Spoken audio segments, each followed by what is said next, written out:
everyone. It was a really rainy and stormy week here in North Carolina, so I took that as a chance to stay inside and get cozy and also work on the coloring book project. This is the process for one of those pages.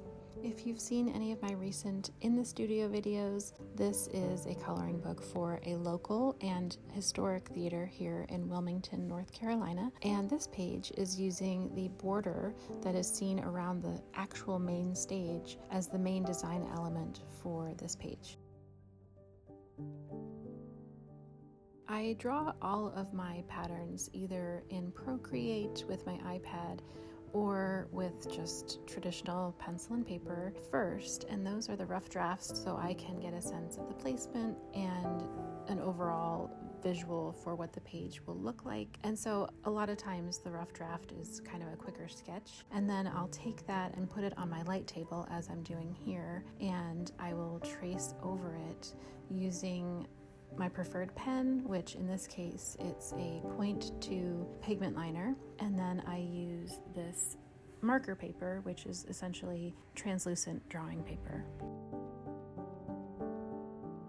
And the main reason that I redraw everything for my coloring books, especially with one type of pen only, so it's always the same thickness, which in this case, as I mentioned, it's the 0.2, is because when you scan a page, you want your image to be drawn at 100% of the final size at least. And so if you draw something and it's too big for the page or it's too small and you have to enlarge or shrink it, that will change the thickness of the line in the final drawing. This matters when you are using multiple pieces of art on a page, scanning them separately. And it also matters page by page if you want your art to have the same thickness throughout your entire publication.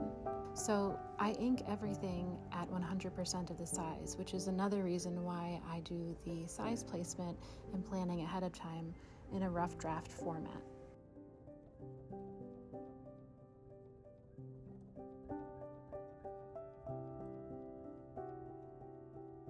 At this point, I'm taking a look and just making sure that everything looks good as I'm going.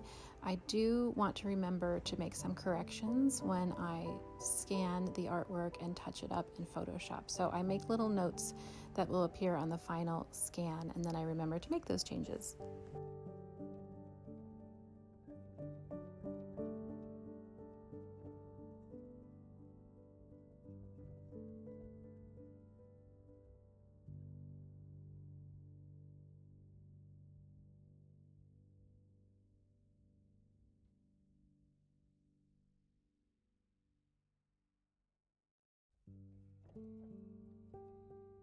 Here is the final border. It's just a portion of the border because when I scan it into Photoshop, I will be duplicating it. And this is what it looks like after I've done some corrections and turned it into a complete frame.